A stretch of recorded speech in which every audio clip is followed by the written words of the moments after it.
Louis Vuitton आज के time में ज्यादा महंगे प्रोडक्ट सेल करने के लिए जाना जाता है। आप इस पटे हुए बैग को देखो। आप इसको कितने रुपए में बाय करना चाहेंगे? 500 रुपए, 1000 रुपए? लेकिन सिर्फ इस पटे हुए बैग की कीमत 15 लाख से ऊपर है, सिर्फ इस एलवी साइन की वजह से, लुई विटॉन। चलिए एकदम शुरू से समझते हैं कि लुई विटॉन कौन थे और ये ब्रांड बर्नार्ड के हाथ में कैसे पहुंचा। देखिए, लुई विटॉन 1821 में फ्रांस के एक छोटे से गांव में पैदा हुए जिसका नाम अंज था। इस गांव में बिजली वगैरह नहीं थी। उसके डैड एक किसान थे, माँ टोपियां सिलती थी और उसकी बहुत ही कम स्कूलिंग हुई थी क्योंकि वो अपना मैक्सिमम टाइम अपने डैड के साथ खेतों में काम करके गुजारते थे ताकि उसे 2 वक्त का खाना मिल सके। लुई जब सिर्फ 10 साल के ही थे उनके माँ की डेथ हो गई और उनके बाप ने एक दूसरी शादी कर ली। लेकिन लुई को ये अच्छा नहीं लगा और वो 13 साल की उम्र में ही घर से भाग गए। उनका प्लान था कि पेरिस जाएंगे और एक बहुत ही बड़े आदमी बनेंगे। लेकिन पेरिस उनके गाँव से 200 किलोमीटर दूर था और उसके जेब में 1 रुपया भी नहीं था, खाने के लिए भी नहीं। लुई को रास्ते में जो भी काम मिले वो करता गया और एक अच्छी बात यह है कि एक कारीगर ने उसको नौकरी दे दी और वहां से उसने लकड़ियां, कपड़े, मेटल जैसी चीजों के साथ काम करना सीखा और इसी स्किल की मदद से फ्यूचर में वो लुई विटॉन का पहला प्रोडक्ट बनाने वाला था।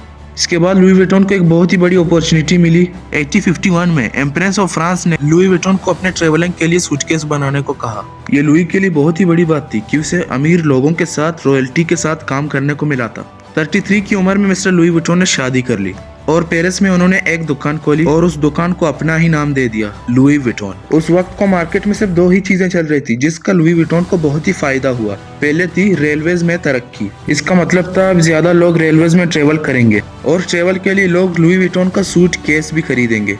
दूसरी चीज ये थी कि उस वक्त को जितने भी सूटकेसेस थे उनका ऊपर से शेप डोम था, मतलब एक के ऊपर एक नहीं रखा जा सकता था। और यहीं पे लुई विटॉन ने अपना दिमाग चलाया और उसने जितने भी सूटकेसेस बनाए एकदम फ्लैट शेप में बनाए, एक के ऊपर एक जितने भी चाहे रख सकते थे। लुई के सूटकेसेस अब बहुत ही बिक रहे थे क्योंकि वो अच्छे क्वालिटी के भी थे। लेकिन फिर स्टार्ट हुआ वर्ल्ड वॉर 1 और लुई को अपनी दुकान छोड़कर शेल्टर्स में छुपना पड़ा। और लुई जब 4 साल के बाद आया तो सब खत्म हो गया था। लेकिन लुई ने बिना टाइम वेस्ट किए एक नई लोकेशन पे एक नई दुकान बनाई जहाँ पे ज्यादा कस्टमर आ सकते थे और 70 साल की एज में उनकी डेथ हो गई।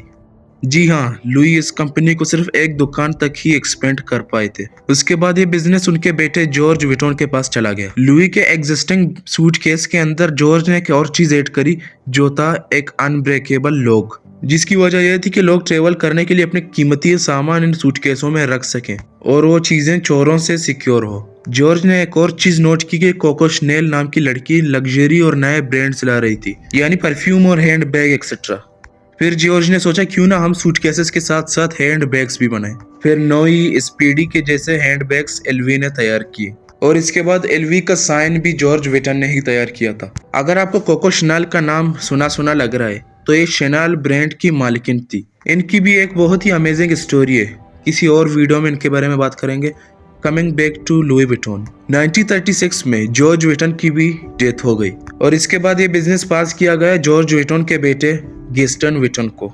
और उस वक्त वर्ल्ड वॉर 2 चल रही थी तो गेस्टन को भी फैक्ट्री बंद करके छुपना पड़ा। लेकिन इन पर ये एलिगेशंस हैं कि बाद में इन्होंने अपना बिजनेस चलाने के लिए नाजी जर्मनी के साथ कोलैबोरेट किया और वर्ल्ड वॉर 2 के दौरान यानी 6 साल तक 1939 से लेकर 1945 तक वो अपना बिजनेस पेरिस के सबसे पॉस्ट लोकेशन पर चलाते रहे। कंपनी के स्टेटमेंट में ये कहना है कि अगर उस वक्त गेस्टन ये नहीं करता तो ये ब्रांड आज तक सरवाइव कर ही नहीं सकती थी। और 1917 को गेस्टन की भी डेथ हो गई और इस बिजनेस का कंट्रोल मिला गेस्टन के दामाद हेनरी रिकमेयर को।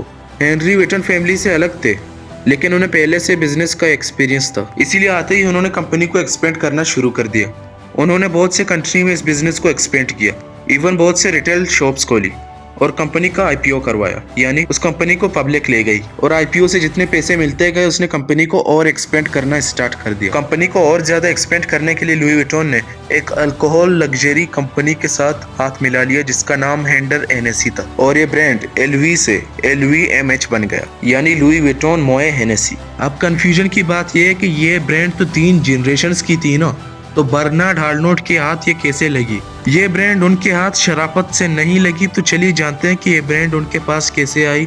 सबसे पहले जानते हैं कि बर्नार्ड थे कौन। देखिए, बर्नार्ड आर्नोल्ट जब पैदा हुए थे तो लुई विटॉन की तरह वो गरीब नहीं थे। बर्नार्ड के डैड एक सिविल इंजीनियर कंपनी चलाते थे जिसका नाम था फेरेट सेमिनल और उनकी मदर को प्यार था डायोर ब्रांड से। 1971 में बर्नार्ड ने फ्रांस के लीडिंग कॉलेज से अपनी ग्रेजुएशन कंप्लीट की और उसके बाद अपने डैड से कन्विंस किया कि वो दोनों मिलकर रियल एस्टेट कंपनी पर फोकस करेंगे। बर्नार्ड के डैड इस चीज के लिए मान गए। बर्नार्ड एक दिन अमेरिका में काम के लिए आए थे और टैक्सी लेकर टैक्सी वाले से बात कर रहे थे और उन्होंने उस टैक्सी ड्राइवर से पूछा कि क्या तुम फ्रांस के प्रेसिडेंट का नाम जानते हो। टैक्सी ड्राइवर ने जवाब दिया, नहीं, मैं प्रेसिडेंट वगैरह का नाम नहीं जानता, लेकिन हाँ, मैं क्रिश्चियन डायोर ब्रांड को जरूर जानता हूँ कि वो फ्रांस का ब्रांड है। और बर्नार्ड को इस चीज से बहुत ही बड़ा लेसन मिला कि ये सिर्फ ब्रांड का नाम ही क्रिश्चियन डायोर, ये बहुत ही बड़ी पावरफुल चीज है। अब हुआ ये कि उसे फ्रांस में वापस आने के बाद पता चला कि क्रिश्चियन डायोर का जो कंपनी है उसका काम तमाम होने वाला था। फ्रेंच गवर्नमेंट उसको नीलाम करने वाली थी। बर्नार्ड ने अपने पार्टनर की मदद से इस लॉस मेकिंग कंपनी को खरीद लिया। इसके बाद अगले 2 सालों में बर्नार्ड ने 9000 एम्प्लॉयज को निकाल दिया, जिसकी वजह से उन्हें एक निक नेम भी मिला, द टर्मिनेटर। अब इसके बाद इन्होंने इस नई खरीदी मेगा कंपनी में से सारे बिजनेसेस को बेच दिया, सिर्फ 2 बिजनेसेस को छोड़कर। पहला था क्रिश्चियन डायोर और दूसरी थी ली बॉर्न माशे। 1987 तक पहुंचते पहुंचते बर्नार्ड ने इस कंपनी की पूरी लुक ही चेंज कर दी और यह कंपनी काफी प्रॉफिटेबल हो गई और $1.6 बिलियन का रेवेन्यू किया। और इस टाइम तक बर्नार्ड गेस्टन विटन के दामाद हेनरी रिकमियर के दोस्त बन चुके थे। और जब एलवी और एमएच ब्रांड का मर्जर हुआ था तो हेनरी ने यह सोच के रखा था कि एमएच के साथ हाथ मिलाने से कंपनी जल्दी ग्रो कर सकती है। तो हेनरी की मोए हेनेसी कंपनी के प्रेसिडेंट के साथ बन नहीं रही थी और वो इतने फ्रस्ट्रेट हो गए कि उसने अपने पुराने फ्रेंड बर्नार्ड आर्नोल्ड के बारे में सोचा कि यह सिचुएशन में वो इनकी हेल्प करेंगे। हेल्प का तो पता नहीं, लेकिन उस वक्त बर्नार्ड एलवी एमएच कंपनी में बहुत ही इंटरेस्टेड हो चुके थे और वो इस कंपनी का पूरा कंट्रोल चाहते थे। 1988 में बर्नार्ड ने $1.6 बिलियन खर्च करके एक होल्डिंग कंपनी बनाई और इस कंपनी ने धीरे धीरे एलवीएमएच कंपनी के शेयर्स खरीदना स्टार्ट कर, जो कि पब्लिकली अवेलेबल थे। और धीरे धीरे करके बर्नार्ड ने एलवीएमएच कंपनी के 24% शेयर खरीद लिए और इसके बाद बर्नार्ड ने $600 मिलियन और खर्च करके इस कंपनी के और 13% शेयर खरीद, जिसके बाद बर्नार्ड एलवीएमएच कंपनी के सबसे बड़े शेयर होल्डर्स बन गए। और जब यह बात हेनरी को पता चली तो उसे बहुत गुस्सा आया और उन्होंने बर्नार्ड के ऊपर केस कर दिया, लेकिन कोर्ट में यह केस बर्नार्ड जीत गए। इसके बाद बर्नार्ड ने कंपनी का एक्सपेंशन स्टार्ट कर दिया और 11 सालों में कंपनी के प्रॉफिट को 5 गुना कर दिया। उन्होंने एक एक करके बहुत से लग्जरी ब्रांड को खरीदना स्टार्ट कर दिया और 1996 में एलवीएमएच ने परफ्यूम गोरेलियन को खरीद लिया और उसके बाद लोए, फिर मार्क जेकब्स, सेफोरा, थॉमस पेंग, एमिलियो पुची, फेंडी, DKNY और इन सब के बाद सेमरी। और इतने सारे ब्रांड्स खरीदने के बाद 11 दिसंबर 1999 में न्यूयॉर्क में द मोस्ट फेमस 24 मंजिला LVMH स्टॉल तक भी बनाया गया। इतना ही नहीं, बर्नार्ड की नज़र इटालियन लेदर कंपनी गुची पर भी पड़ी। उन्होंने चुपके से उनके शेयर्स खरीदना स्टार्ट कर दिए और 5% तक गुची के शेयर्स खरीद लिए। ऐसे ही गुची को पता चला इस साजिश के बारे में तो उन्होंने इसे क्रीपी टेकओवर का साजिश कहा। जैसे ही असलियत सबके सामने आई तो बर्नार्ड रुके नहीं, उन्होंने 34.4% शेयर्स गुची के खरीद लिए। गुची को फिर एक नई टेक्निक का पता चला कि अगर वो अपने एम्प्लॉयज को और शेयर्स दे दे तो बर्नार्ड के गुची में परसेंटेज की टर्म में शेयर्स हैं वो कम हो जाएंगे। सितंबर 2001 तक यही चलता रहा। बर्नार्ड ने गुची के सारे शेयर्स $700 मिलियन के प्रॉफिट में सेल कर दिए और गुची का सपना छोड़ दिया। LVMH मानी लुई विटॉन मोए हेनेसी अभी 70 से भी ज्यादा ब्रांड को ऑन करता है और 1.5 लाख से भी ज्यादा लोग इनके लिए काम करते हैं। बर्नार्ड का मानना है कि इस तरीके का अगर लग्जरी ब्रांड बनाना है तो उनका बिजनेस फैमिली बिजनेस ही होना चाहिए, वरना वो ब्रांड सस्टेन नहीं कर पाएगा। इसीलिए बर्नार्ड के अभी 5 बच्चे हैं पत्नियों से जो सारा बिजनेस संभालते हैं। डेल्फाइन आर्नोल्ड चेयरमैन और CEO हैं क्रिश्चियन डायोर के। Alexander Arnold Tiffany and Coke के चेयरमैन हैं।